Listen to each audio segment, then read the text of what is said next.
सायरा बानो साहिबा, मैं पहले आपकी तरफ आता हूं।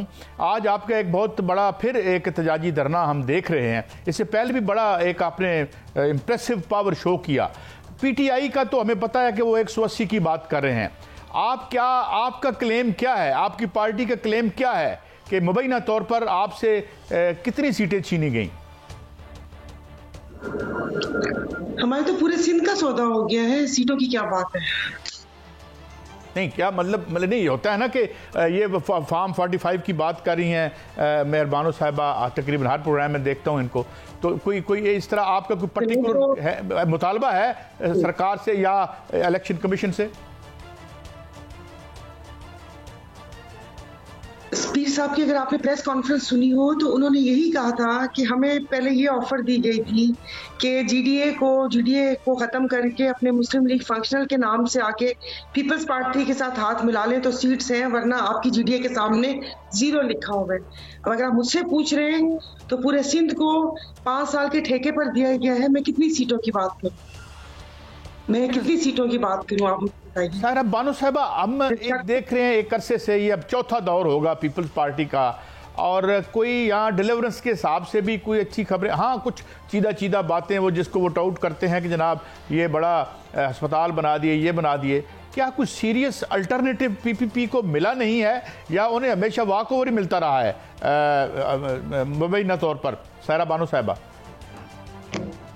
यही हुआ है। अब आप देखिए, मैं अब आपको क्या, फिर आप मेरे प्रोग्राम में से बहुत सारी बातें कट हो जाती हैं तो फिर मेरी बात अधूरी रह जाती है, अब आम तक पहुंचती नहीं, हम नहीं काटेंगे। सीरियस क्या, जब शुरू से ही इसको सूबे सिंध को आया हुआ है तो क्या सीरियस इस उसमें मिले कि जिस वक्त यहाँ पर सेकंड लार्जेस्ट पार्टी सिंध की जीडीए है, तो जाहिर है अब तो एक ग्रैंड डेमोक्रेटिक अलायंस इसमें बाकी पार्टीज की थी, बट ये कि मुस्लिम लीग फंक्शनल पहले हम लोगों की नुमाइंदगी वहां पर भी कौमी असेंबली में भी रही और यहाँ पर भी रही, और जिस तरीके से फिर ये सिंध के ऊपर कब्जा होता गया और फिर सिंध की बोलियां लगती गई, तो ऐसा नहीं है कि वहां पर उनका कोई ऑल्टरनेटिव नहीं है। ऑल्टरनेटिव हम लोग मौजूद हैं। और जिस तरीके से इन्होंने ब्यूरोक्रेसी में एक ऊपर से लेकर नीचे तक एक करप्ट निजाम लेकर आए हैं। वैसे तो मैं कभी भी ब्यूरोक्रेसी के हक में नहीं रही। मैं ये कहती हूँ और मैं अब भी ये कहूंगी, बरमला कहती हूँ कि इस मुल्क को इस नहज तक पहुंचाने में ये इस सारे सिस्टम का हाथ है, इस पूरे सिस्टम का। और जाहिर है 15 साल अगर आपकी हुकूमत रहेगी, पहले 5 साल फिर 10 साल, उस 10 साल में जब आपकी गवर्नमेंट हो, सब लोग आपके हों, सब आपके मातहत हों, तो फिर वो जो पंजे हैं ना वो बहुत अंदर तक चले जाते हैं। फिर जाहिर है फिर जो कोई दूसरा अगर हम उनसे फाइट कर रहे हैं तो वो फिर हमारी जो लड़ाई है वो मुश्किल मरहले में दाखिल हो जाती है। जैसे कि अभी जिस वक्त मैं ग्राउंड पर थी तो मेरा मुकाबला मेरे ओपोनेंट से नहीं था, मेरा मुकाबला DRO, RO, AC, DC, police वाले, बल्दिया, मेरा सरकारी इदारों से मुकाबला था। उस शख्स से नहीं था मुकाबला जो मेरे ओपोनेंट था, उससे मुकाबला नहीं था। तो इन लोगों ने जो हाल किया है वो यही है। और बाकी ये कि इनको गो हेड किसने दी है, सबसे बड़ी बात ये है। और ये बात तो जाहिर है पीर साहब ने कही है, उससे पहले भी ये बाज़गश्त सुनने को मिल गई थी। और ये बहुत पहले मैंने कहा था कि जब ये सब चीजें होती हैं, जब बोलियां लगती हैं तो बस ठीक है, फिर जो अपने आप को मुहब्बे वतन कहते हैं फिर ना कहें मुहब्बे वतन। जब आपने पैसा देखकर ही बोली लगानी है तो फिर ठीक है, फिर लगाएं, फिर हमारी भी बोली लगा दें। फाइनल इस हवाले से वन फाइनल क्वेश्चन, फिर मैं मेयर बानो साहबा को वेट करवा रहा हूँ, माफ़ी चाहता हूँ। ये बताइएगा सायरा बानो साहबा कि अब ये एहतजाज का क्या लाएअमल है?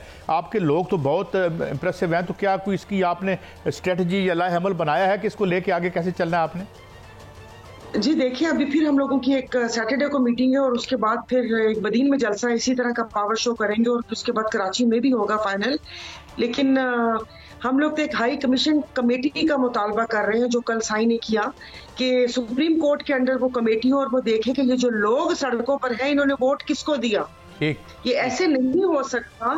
आप फिर मेरी बात वो फिर इधर वो कर दी कि ऐसे नहीं हो सकता कि ये मुल्क ये लोगों की कुर्बानियों से बना हुआ है। ऐसा नहीं हो सकता। जो अवाम की राय है उसका एहतराम करना है और अवाम ने जिस पार्टी को मैंडेट दिया है वो पार्टी बनेगी। ये थोड़ी है कि 50 उसके कहीं की ईंट कहीं का रोड़ा, भानुमति ने कुंभा जोड़ा कि एक कुंभा बनाकर आपको पीडीएम सीजन 2 हमारे सर के ऊपर मुसल्लत कर दे और हम लोग पागल है कि जो अपना गला या अपना कल्ला फाड़ते रहेंगे और इनके कान पे जूं तक नहीं रहेंगी।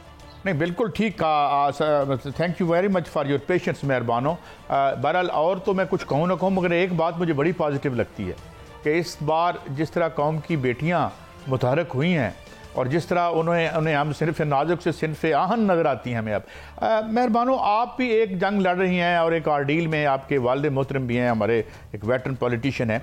आप क्या समझती हैं कि ये जो अब गवर्नमेंट बनी है, आप अपोजिशन में आप जाएंगे, आप दो पार्टियों के साथ भी हैं, तो क्या आपका जो अब लाहे अमल है, और क्या आपको लगता है रोज़ाना आप फॉर्म 45 लेकर इदारों की दस्तक और चौखट पर जो है एक सदाए एहतजाज बुलंद करती हैं, तो यूँ आपको लगता है कि you will get any relief from, अब तो गवर्नमेंट बन भी गई है, तो कैसे देखती हैं आप अपनी स्ट्रगल को? देखिए, नाउमीदी कभी नहीं होनी चाहिए है, तो उम्मीद तो हमेशा है कि इंसाफ मिलेगा, हमारी अदालतों से, हमारे अपने इदारों से इंसाफ मिलेगा। और अगर नहीं भी मिलता, हम कोशिश करते रहेंगे, क्योंकि कोशिश हम क्यों कर रहे हैं? क्या मैं इस वक्त एक सीट के लिए ये कर रही हूँ? नहीं, हम कोशिश कर रहे हैं पाकिस्तान में जमहूरियत को मजबूत करने की। मैं यहाँ पर आज एक सीट के लिए नहीं लड़ रही।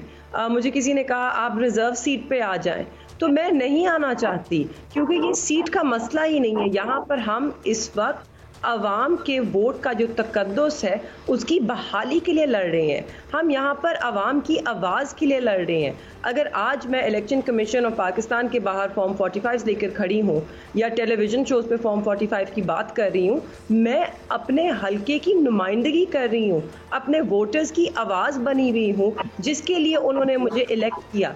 मेरी जिम्मेदारी भी यही है कि उन्होंने अपने वोट की जो अमानत मुझे दी है, मैं उसका दिफा करूं, और मैं वो अपना जो जिम्मेदारी है उसे सरअंजाम दूंगी, चाहे मुझे कितना अरसा भी क्यों ना लग जाए। हाँ, पाकिस्तान को इसमें नुकसान ज़रूर हो रहा है, पाकिस्तान की जमहूरियत को नुकसान हो रहा है, पाकिस्तान के इदारों को नुकसान हो रहा है। देखिए, जब आप एक मुल्क में इंसाफ को यूं उसका गला घोंट देते हैं या जमहूरियत को पलटने नहीं देते, या जब आपके नौजवान निकलते हैं और वोट डालते हैं और वो कहते हैं कि अभी भी उन्हें जमहूरियत में, इस सिस्टम में यकीन है, जब आप उनसे वो आवाज़ छीन लेते हैं या उनकी आवाज़ को दबा देते हैं, तो आप उन्हें बेयकीनी की तरफ धकेल रहे हैं। और इसमें हमेशा नुकसान रियासत का होता है। हम सब चाहते हैं कि रियासत का नुकसान ना हो। ये हमारा मुल्क है, हमारा जीना मरना यही है। ना मेरी कोई लंदन में प्रॉपर्टी है, ना मैं वहाँ भाग के जा सकती हूँ, ना मेरे वालिद गए, ना मेरी जमात के लीडर इमरान खान साहब गए। हम तो सारे यही हैं, हमारा सब कुछ इस मुल्क में है। हम चाहते हैं कि ये मुल्क बेहतर हो, हम चाहते हैं इस मुल्क में जमहूरी निज़ाम हो, हम चाहते हैं हमारे इदारे मजबूत हों, हम चाहते हैं यहाँ पर इंसाफ हो। हम उस सब के लिए लड़ रहे हैं। हम अपनी सिर्फ अपने सक्सेस या अपनी कामयाबी के लिए नहीं लड़ रहे, हम पाकिस्तान की कामयाबी के लिए लड़ रहे हैं।